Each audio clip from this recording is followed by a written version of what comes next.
So this webinar is titled The Promise of Intrapreneurship. And in short, entrepreneurship holds great promise on several levels and in several ways. Nonetheless, its potential is often not fully exploited. Well, I'll get back to this in more detail later on. On the background, you see an old monastery, which is called Marienburg. So it's a Marienburg campus in 's-Hertogenbosch, which is a middle-sized city in the middle of the Netherlands, where my employer JADS is located. So JADS stands for the Hieronymus Academy of Data Science. Well, my name is Werner Liebregts. I'm an assistant professor of entrepreneurship there.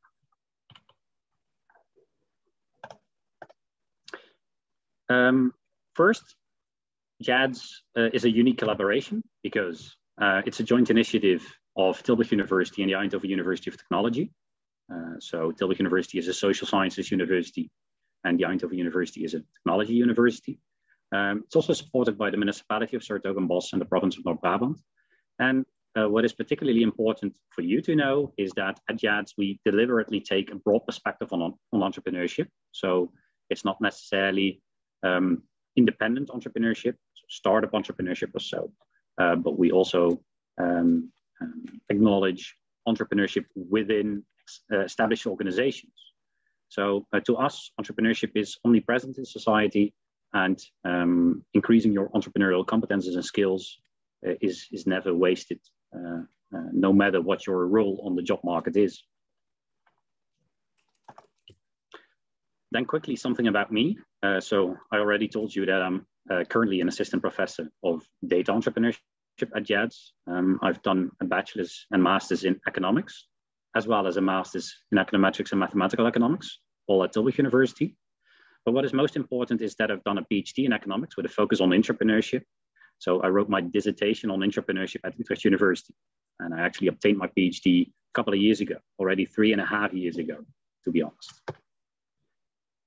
So this is a picture of me in a Senate room of the Academy of Utrecht University, where I've just successfully defended my PhD thesis. So like I told you, this took place in March 2018 already, so time flies.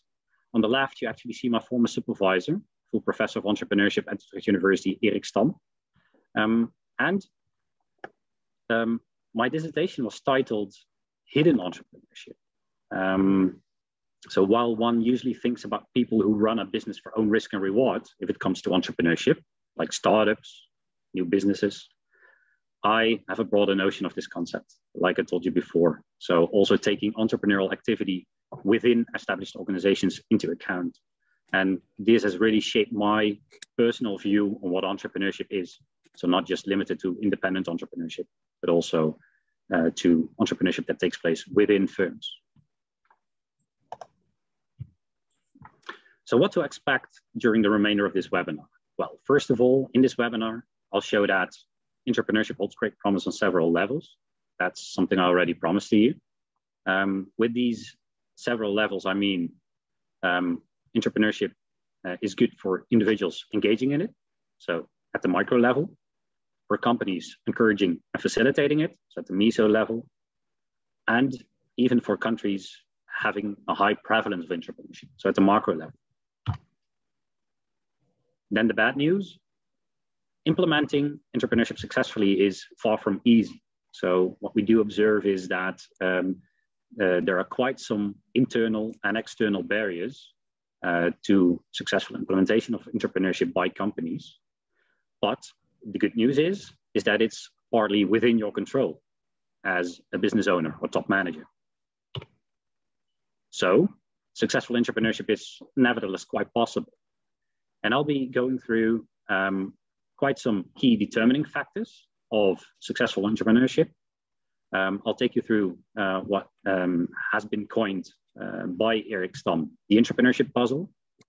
And I'll also share some practical recommendations, thereby distinguishing between recommendations for business owners and even for policymakers. So let me now start with the most well-known definition of entrepreneurship. This definition of entrepreneurship has been coined by Shane and Venkataraman in their very famous paper published in 2000. It's the most frequently cited entrepreneurship paper ever. And they see entrepreneurship as follows. It's about the discovery, evaluation, and exploitation of opportunities to create future goods and services. So if we have a closer look at this definition, you can see that the definition already leaves space for entrepreneurial activity inside established organizations. It nowhere mentions that entrepreneurship should take place for your own risk and reward by setting up an independent firm. Another well-known definition of entrepreneurship is the one put forward by Sharma and Chrisman in their 1999 paper. And they do explicitly acknowledge the possibility of entrepreneurial activity to take place within existing organizations. Because they define entrepreneurship as follows: acts of organizational creation, renewal, or innovation that occur within or outside an existing organization. So the traditional view on entrepreneurship is that it takes place outside an existing organization. So new entrants challenging incumbent organizations. But this definition explicitly acknowledges the possibility of entrepreneurial activity to also take place within existing organizations. Hence, in that sense, entrepreneurial activity in society has two phases, namely independent entrepreneurship on the one hand and corporate entrepreneurship on the other hand, or shortly, entrepreneurship and intrapreneurship. So there is a slight difference between corporate entrepreneurship and intrapreneurship. Let me explain. Corporate entrepreneurship is usually seen as a top-down process, whereas entrepreneurship is often considered to be a bottom-up initiative of work floor employees coming up with new ideas and sharing them with the supervisors. But these terms are also often used interchangeably. Anyway, you could say that entrepreneurship and intrapreneurship are two sides from the same coin. So this is a definition of intrapreneurship put forward by Jeroen de Jong in 2016.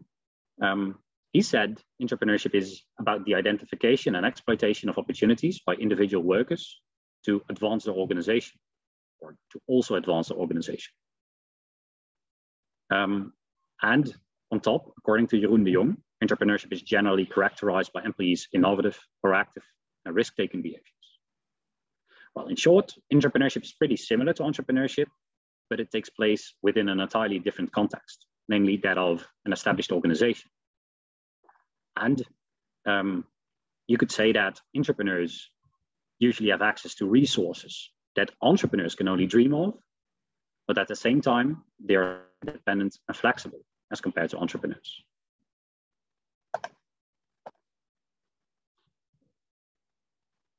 The fun thing is that only relatively recently, people started collecting data, internationally comparable data, that is, on intrapreneurship. And that has been done by the Global Entrepreneurship Monitor. And it's the exact same data that I've been using a lot for my dissertation. And they actually named intrapreneurship entrepreneurial employee activity. So please keep that in mind. It's their measure of entrepreneurship. To be more precise, they've defined or operationalized entrepreneurship as follows. It's about employees of established organizations taking the lead in at least one of the two phases of the developmental process of a new business activity for their employer. Well, that's a mouthful, but what is most important here is that it's about employees taking the lead in developing a new business activity for their employer. So not necessarily on behalf of their employer, because the initiative may also lie at the employee. And this employee has to take the lead in this developmental process, not necessarily in both phases, but at least in one of the two, being the phase of ID development and the phase of preparation and ID implementation. So this is called the EEA rate, but still rather vague so far. So let me make it somewhat more specific. What are examples of intrapreneurship? Well, first of all, developing and or launching new products or services. Second, setting up a new business unit, establishment or subsidiary. So on the one hand, it might be about creating new products or services as a company, and you as an employee taking the lead in that. But it could also well be that we're talking about setting up new business units, establishments, or subsidiaries on behalf of the firm. Then let me share a few examples of famous entrepreneurs. We all know famous entrepreneurs, and then we often think about Elon Musk and Jeff Bezos, for example. But famous entrepreneurs are much harder to find, at least in the popular press, so to say. So that's also why I call my dissertation Hidden Entrepreneurship. It remains hidden often, and that's because it's seen as an innovation from the firm. But of course, there is also a driving force behind that. So there is an employee leading all this within the firm. Well, in case of Sony's PlayStation, this was not one of the top managers or the CEO or so of Sony. No, it was Ken Kutaragi. You might all know 3M's Post-its, also a very famous example, of course. Over there, it was Arthur Fry who came up with the idea of having these Post-its being developed. And Google, for example, created Gmail, and that was on the initiative of Paul Buchheit and not Larry Page or Sergey Brin. I've also highlighted the JADS logo here in the lower right corner, because you could say that JADS in itself is also an entrepreneurial endeavor. So the ones who led setting up this joint initiative are both mother universities, have also acted entrepreneurial, because now we have a new external establishment of both universities. So that in itself is also a good example of entrepreneurial behavior. So now, having seen how the GEM, so the Global Entrepreneurship Monitor, measures entrepreneurship in terms of the EEA rate, what do you think is the prevalence of entrepreneurship in Angola? That is, as a percentage of the adult population, as measured by the GEM. We have 4 answer options, and the moderator of all this, Matthias, will now share a poll in which you can submit your answer. So please do. What do you think?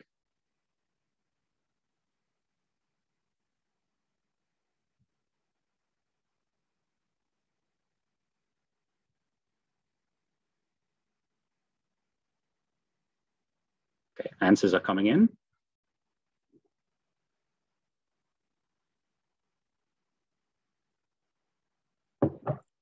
Well, it seems like most of you have now answered the question. So please end the poll, Matthias, and show the results. So there you did. It's actually very diverse, so that's good to see. So I can actually point out the right answer to you. Most of you have actually answered 6 to 8% of the adult population of Angola is involved in entrepreneurship. Well, let me stop sharing all this and share the results. Okay, here you have it.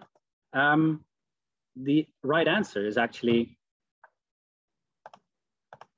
2 to 4%. So answer B. So congratulations to those of you who have guessed that. So if we put this on a world map with the most recent data we have, that's from 2020.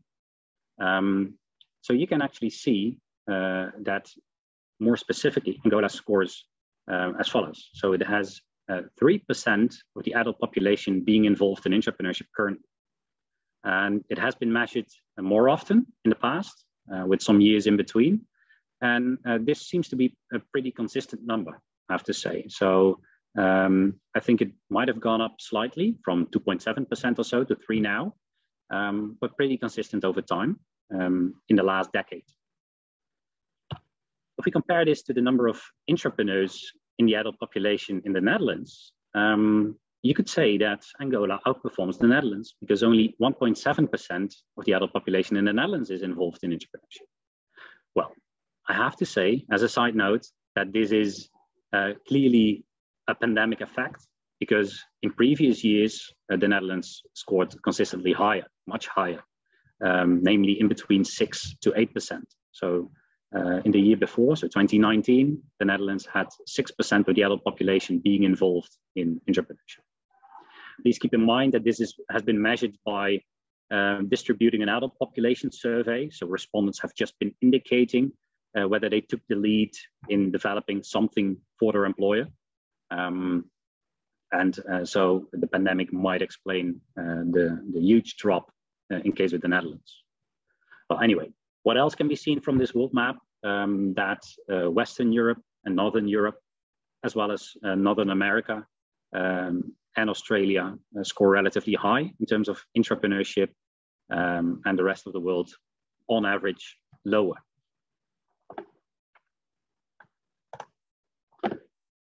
Okay, so this is a pretty complex scatter plot at first sight, but let me explain. What we see on the horizontal axis is the GEM's total early stage entrepreneurial activity rate, so it's TEA, and that's their measure of independent entrepreneurship. And the axis runs from 0 to 40. On the vertical axis, we have the GEM's EEA rate, like we discussed before, and the axis runs from 0 to 10%. And here you can actually see that Angola has a relatively high number of entrepreneurship. So almost a fifth to a fourth of the adult population is involved in entrepreneurship. And on top of that, somewhere in between 2 and 3% is involved in intrapreneurship. Please note that these are somewhat older figures, so from 2011 and 2014. So minor differences may apply. If we look at the Netherlands, they score actually much lower in terms of entrepreneurship. About 9% of the adult population is involved in entrepreneurship. But like I told you before, in terms of intrapreneurship, they score much higher. Well, and this is not a coincidence, you could say. If we look at the countries surrounding the Netherlands, we see, for example, Scandinavian countries like Norway, Finland, on top even. So in the upper left corner, we see Denmark and Sweden scoring very high in terms of intrapreneurship. But also countries like Taiwan, the UK, Singapore, Belgium, mostly developed countries. And in the lower right corner, we actually see mostly developing countries. So in the lower right corner, we see, for example, Botswana, Uganda, and Cameroon. So even though from an economic development perspective or a competitiveness of countries perspective, we tend to think that entrepreneurship is a major determinant of this. We actually see that entrepreneurship rates are very high in less developed countries and the other way around. So that doesn't explain the full story. This TEA measure on the horizontal axis actually indicates a very heterogeneous group of entrepreneurs, not necessarily innovative ones or ambitious ones or growth-oriented ones. These also concern people who started out of necessity as an entrepreneur, simply because they had no other option of sustaining a living. Because they couldn't find a paid job, for example. So that's why we also look at the intrapreneurship rates. So here you can see that the intrapreneurship rates in developed countries, on average, are much higher than the entrepreneurship rates. So we really should take into account the intrapreneurship rates as well to paint a full picture. I already told you that the TEA rate on the horizontal axis is a very heterogeneous group. So if we look at the subset of innovative entrepreneurs, this is much better to contrast against intrapreneurs, because by definition, intrapreneurs are creating something new, a new business activity for their employers. So that's also what I did in the next slide. So now we have, like before, intrapreneurship rates on the vertical axis, but we now don't have entrepreneurship rates on the horizontal axis. No, innovative entrepreneurship on the horizontal axis. And now also the horizontal axis ranges from 0 to 10%. So that's also why I was able to draw the diagonal. And there you can see that quite a bunch of countries is above the diagonal, meaning that they have more people in the adult population involved in intrapreneurship than in entrepreneurship, and vice versa. Well, one's not necessarily better than the other, but this is just for you to realize that intrapreneurship rates need to be considered next to entrepreneurship rates when we're talking about entrepreneurial activity in society.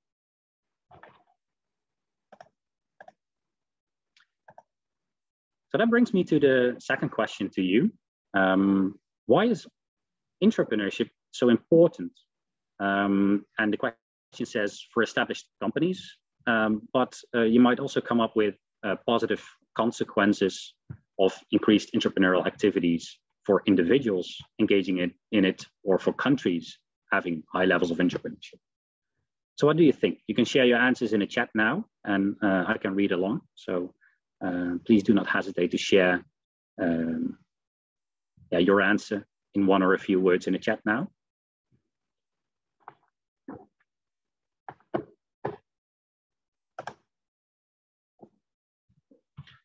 Okay, so a first answer came in. Thank you, Milou. She says to keep on innovating. True. Another answer says creativity. Also true. Innovation, to keep up with the developments, agility, employee engagement, renewing themselves, to create new services, seize opportunities as an organization, profits, motivation of employees. Well, thanks a lot so far for your input. All very much true, I have to say. So even the ones still writing answers in the chat, thanks a lot for your input. I think you're all right. And I can actually show you this with scientific research, scientific empirical evidence.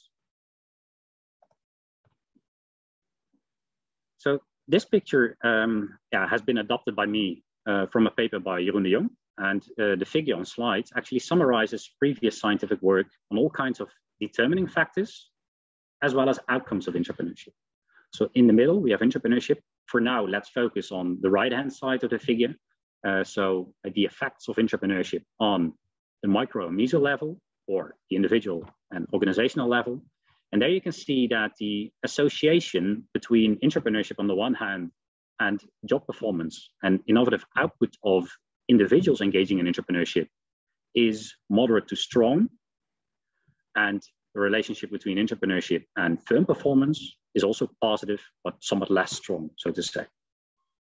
So we clearly see positive effects of entrepreneurship on both the individual and the organizational level.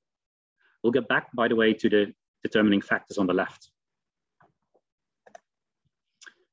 Let me zoom in on a few more results from previous research. At the micro level, we actually see that on average, entrepreneurs create more jobs or expect to create more jobs in the nearby future than entrepreneurs do. So this is based on the following question. How many jobs do you think will you create with this new business activity? And then this refers to the new business activity that the respondent indicated she is developing. I won't go into details here, but the figure, believe me, suggests higher ambition levels of entrepreneurs and or better access to resources to achieve growth than independent entrepreneurs. So there might be a whole lot of reasons behind it, but at least on average, entrepreneurs indicate that they'll be creating more jobs on average than entrepreneurs with the new business activity that they're working on. If we then move on to the meso level, and I actually saw this answer coming back in the chat, we see that entrepreneurship can help companies to remain competitive and to survive, which is very important, seeing the figures on slides. Even though this is about American companies, the message behind the figures applies to companies all around the world. The average lifespan of companies drastically reduces over time. So entrepreneurship could help companies all around the world to remain competitive and to survive. Otherwise, an old economics law comes into effect, which is at some point an entrant will challenge the incumbent organization, which is then done through a so-called process of creative destruction. This refers to early work by Joseph Schumpeter on creative destruction. Moving on to the macro level, we've also seen some indicators showing that entrepreneurship leads to positive outcomes at the macro level. Pretty complex table on slide here, but what you need to take from it is that the GEMS EA rate, so their measure of entrepreneurship, positively correlates with all kinds of indicators of knowledge, whereas their entrepreneurship rate actually negatively correlates with the exact same measures of knowledge. Well, let me highlight a few. For example, the fourth variable on the left, XRD, is about gross expenditure on R&D, so research and development, as a percentage of the GDP of a country. And apparently this is positively associated to entrepreneurship, but negatively associated to entrepreneurship. Of course, I cannot draw any conclusions about causal links, let alone in which direction causality goes. But it's a clear indication that entrepreneurship matters for all kinds of a variety of knowledge indicators in a positive way. By the way, in that same paper, we also have regression analyses actually showing somewhat more of a causal link, but I just decided to show you this correlation matrix. Okay, to summarize, we have seen that entrepreneurship matters for all kinds of positive outcomes at different levels, at the individual level, the firm level, and the country level. So having seen this, what prevents you from engaging in entrepreneurship? Or if you already engage in entrepreneurship, from engaging in more entrepreneurship? In other words, what makes it so difficult for you to engage in it, even though you now know that it's beneficial?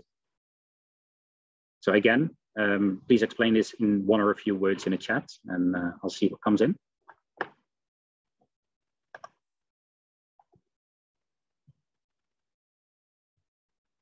So by the way, you can also just answer something like, nothing prevents me. I feel like I removed all barriers and I'm doing great. That could also be an answer, of course.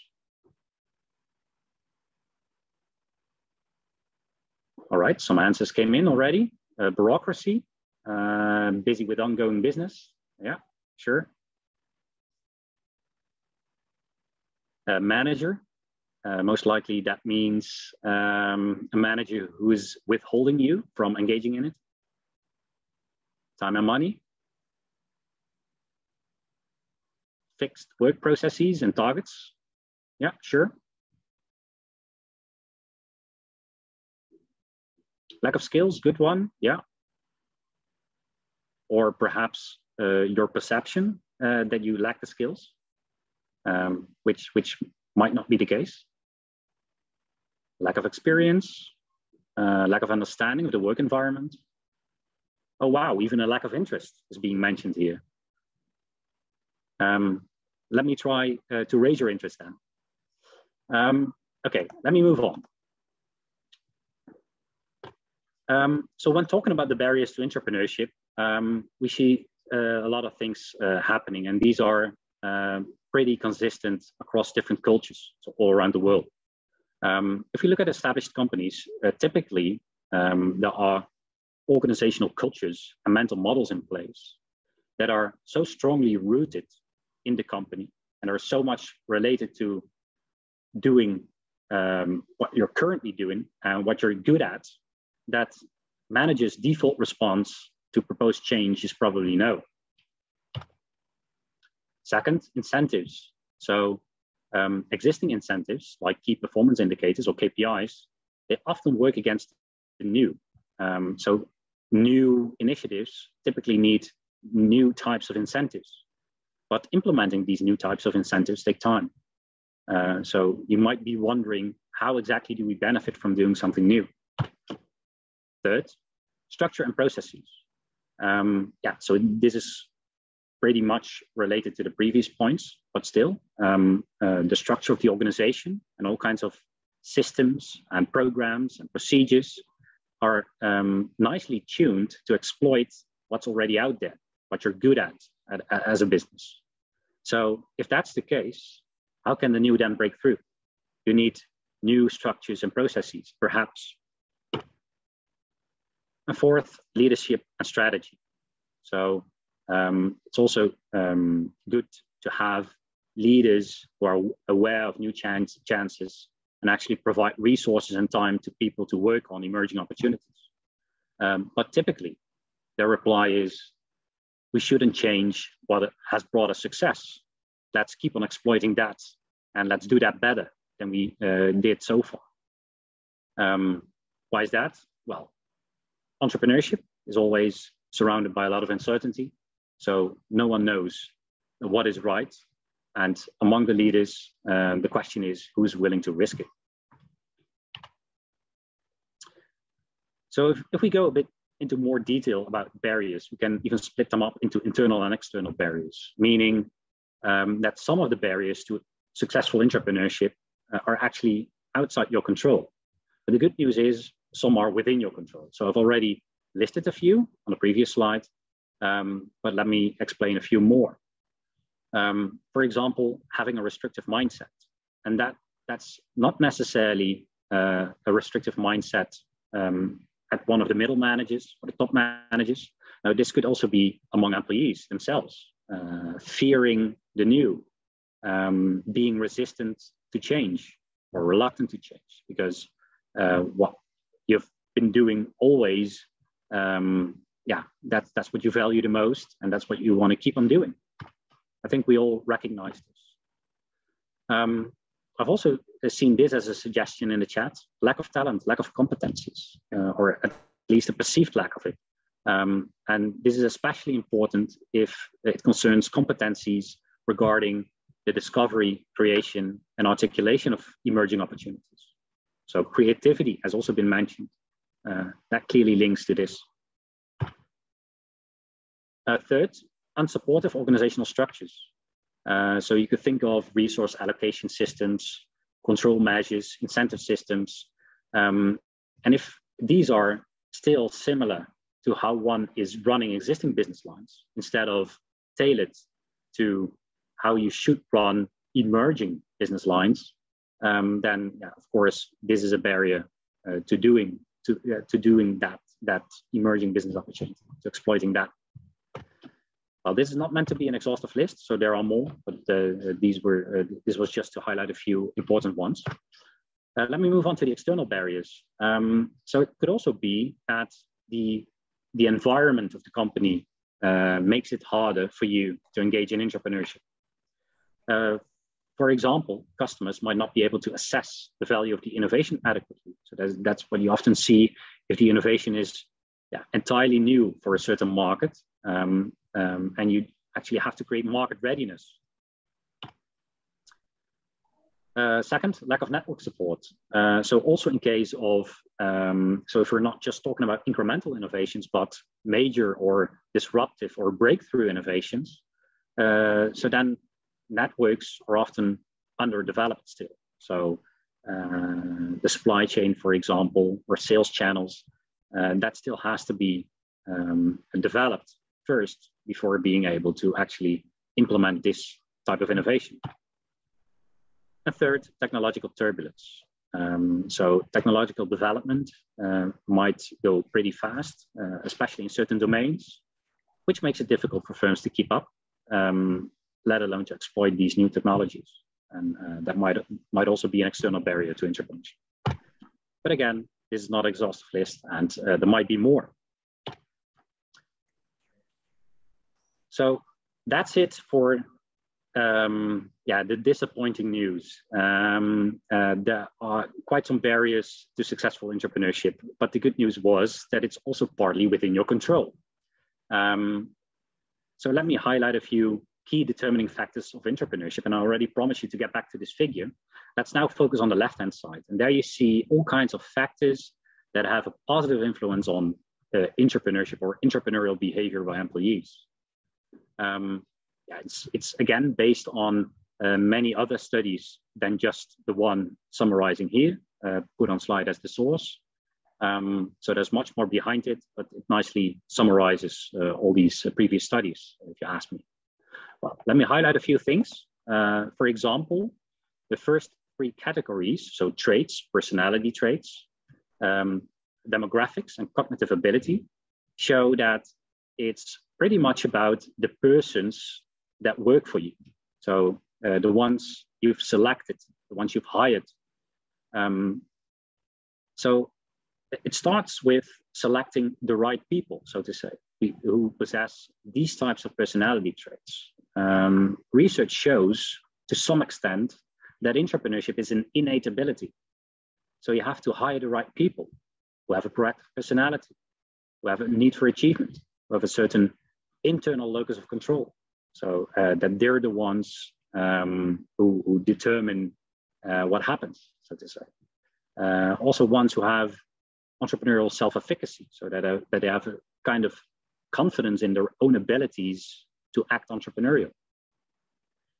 Well, regarding age, we see that middle-aged workers are slightly more likely to be entrepreneurs. So we actually observe a so-called inverted U-shaped effect that has to do, on the one hand, with a resource accumulation mechanism. So the younger you are, the less experienced you are, and the less you know about how the organization works and what it can do, etc.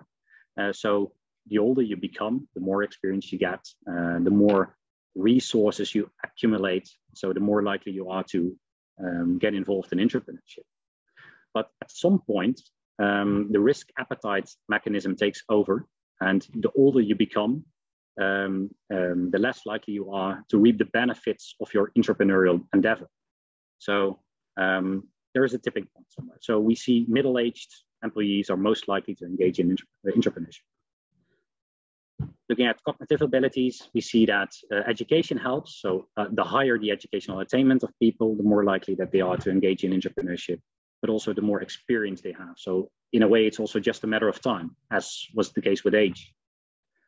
So that's about the persons engaging in entrepreneurship. If we move on to the fourth and the fifth category, so job design and work context, you also see that there is a role waiting for managers, business owners to create the right job designs as well as the right work context for these hired employees to work in. So let me highlight job autonomy. So research consistently shows that autonomous workers, so those who have a say themselves in how they exert their work, so in what order, with which means, and so on, are more likely to engage in entrepreneurship. But clearly, and that had also been mentioned in the chat I saw, these people also need resources, not necessarily financial resources. This could also be colleagues, dedicated colleagues, for example, with complementary assets, complementary competences to the one the potential entrepreneur has.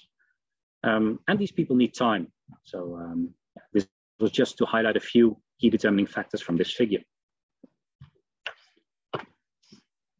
That brings me to the entrepreneurship puzzle that I once borrowed from my former supervisor, Professor of Entrepreneurship, Erik Stam, which essentially shows that all pieces of the puzzle must be in place for successful entrepreneurship to take place, and hence improve performance. So the selection part of the puzzle is about hiring as well as retaining the right individuals, so those with certain traits of a certain age and with certain cognitive abilities, as we had seen. And then the organization piece of the puzzle is about creating the right circumstances for these employees to thrive in. So the right job design and the right work context for these employees. Only then they can act innovative, leading to higher performance of the firm. And actually, then we're back at selection, because once you perform better, you're more likely, you're more able to select the right people, because you're also more attractive to people. Let me give an example. Well, the major example, of course, is Google. They had been able to attract highly educated and ambitious people. So this is what Google themselves call smart creatives. The organization provides resources and time, also called organizational slack, to be able to be active as an entrepreneurial employee. And there is leadership that facilitates, stimulates, and rewards entrepreneurial behavior by employees. This all leads to all kinds of product and service innovations by Google, so that Google is able to grow continuously. And like I said before, that makes them more attractive to potential hirees.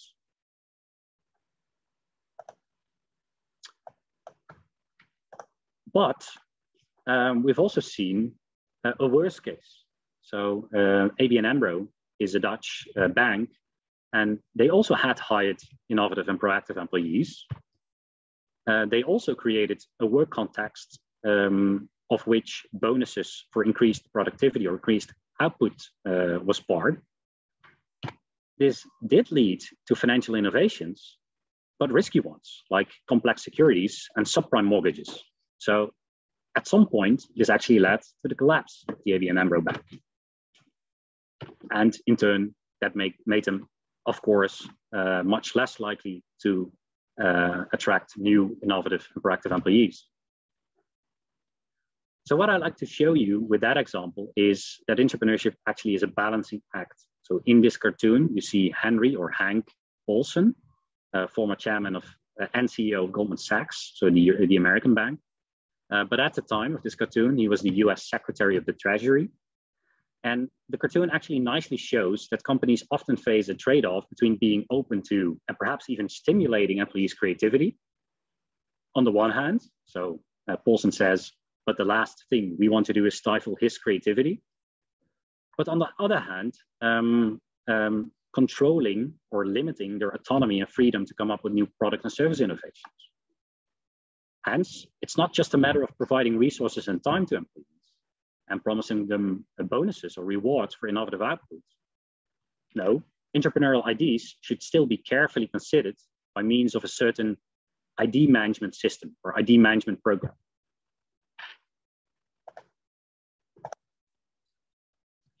So that brings me to the practical recommendations. And let me start with those for business owners or top managers.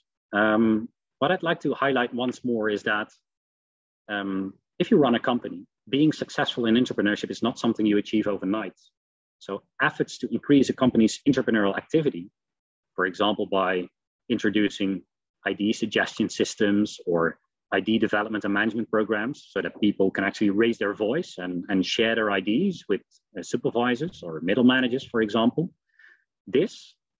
So implementation of these kinds of orchestrated efforts should always go hand in hand with thorough consideration of all the aforementioned factors and how they align. So always keep in mind this figure that I showed you with the key determining factors. So the success of any attempt to positively influence entrepreneurship heavily depends on the firm's capability to select, first, the right people, and second, to organize in the right way.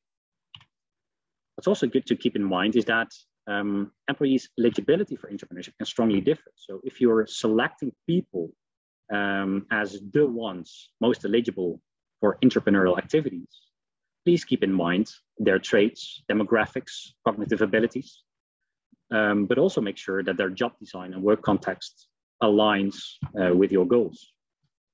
In general, it really is pointless to pursue any entrepreneurship initiative without serious investments, not necessarily financial ones, in the right people and the right circumstances for these individuals to act entrepreneurial. So successful entrepreneurship doesn't happen out of nowhere. It requires serious efforts in the alignment of a variety of factors within a company's control. So especially the latter part is important. It is in your control to a certain extent. Then for policymakers, I'd like to highlight once more, if you want to create an entrepreneurial society, your policies should go beyond stimulating entrepreneurship. You should instead develop a perspective on how to increase entrepreneurial activities by all members of the working population. So that includes entrepreneurial activities. Like I said before, entrepreneurial activity and skills and competences within people are omnipresent in society, and some entrepreneurially talented people might even be more productive for society from a macro level perspective if they act entrepreneurial within a larger firm rather than acting entrepreneurial on their own. by setting up a new business. So, as a recap, entrepreneurship, we've seen, enhances employees' job performance and innovative output, firms' performance and survival, and countries' economic development and competitiveness. So, what prevents you from engaging in entrepreneurship or more entrepreneurship or stimulating it as a policymaker? Well, from a company perspective, we've seen that several internal and external barriers make it very difficult to engage in it, let alone to actively encourage and facilitate it. But companies can nevertheless become successful in entrepreneurship as long as they do things right within their control. And I've listed quite some specific factors in companies' control.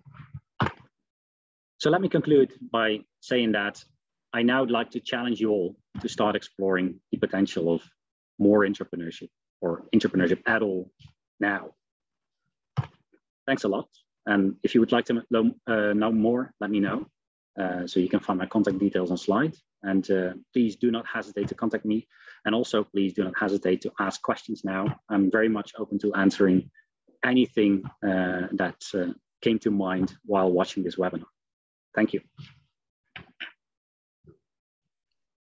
Thank you so much, Werner, for this great presentation. I think it has a lot of insights, really interesting. And for everyone's information, so the slides, we will share them as well after the meeting if you want to recap anything.